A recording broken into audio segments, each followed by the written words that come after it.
तो अब की बार 84,000 के पार વાત છે ભારતીય શેર બજારની। વૈશ્વિક બજારોના મજબૂત સંકેતો પછી સેન્સેક્સે આજે ઇન્ટ્રાડેમાં ઓલ ટાઈમ હાઈ 84,500 થી ઉપર પહોંચ્યો છે, તો નિફ્ટી 50 પણ 25,692ની ઓલ ટાઈમ હાઈની સ્તરે પહોંચી છે।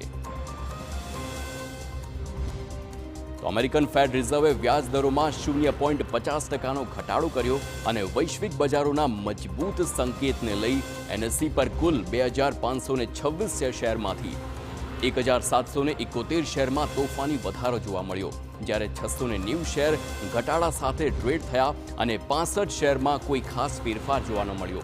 તો 81 શેર 52 સપ્તાહની ટોચે રહ્યા અને 24 શેર 52 સપ્તાહની સૌથી નીચી સપાટીએ પહોંચી ગયા।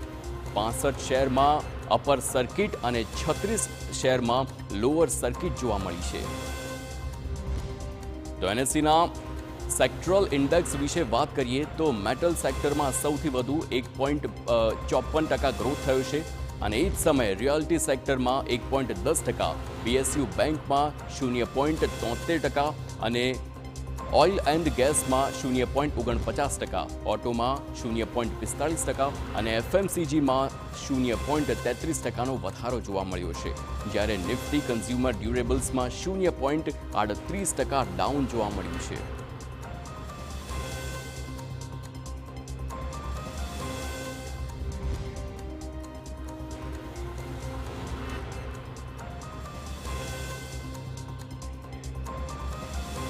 હવે આ સેન્સેક્સની આખી સફર પર એક નજર કરીએ કે 84,000ને પાર સેન્સેક્સ ગયું છે, તો તે કેવી રીતે ગયું છે તેની આખી ટાઈમ લાઈન પર નજર કરીશું। આપ આ ટાઈમ લાઈન જોઈ શકો છો।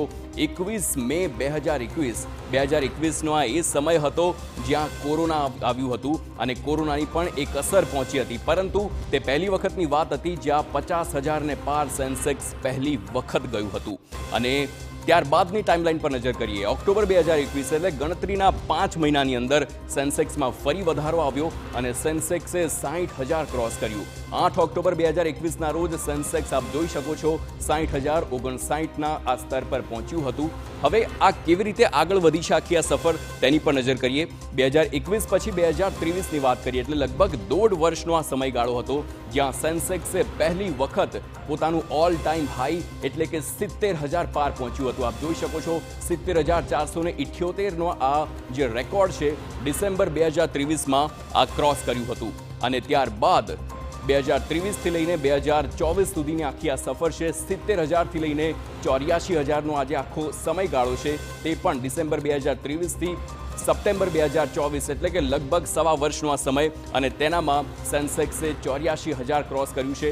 આ વચ્ચે આપણે જણાવી દઈએ કે જુલાઈ 2024માં પહેલી વખત 80,351 ક્રોસ કર્યું હતું અને ત્યારબાદ સપ્ટેમ્બર 2024 એટલે કે આજનો દિવસ ત્યારે 84,000ને ક્રોસ કરી 84,515ના આખા આની પર પહોંચી છે।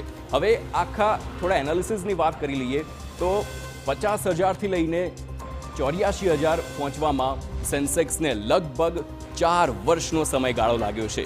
તે ખૂબ જ અગત્યની વાત છે। માત્ર 4 વર્ષમાં સેન્સેક્સ પહોંચ્યું છે 84,000ને પાર। તો હાલ સુપર 6માં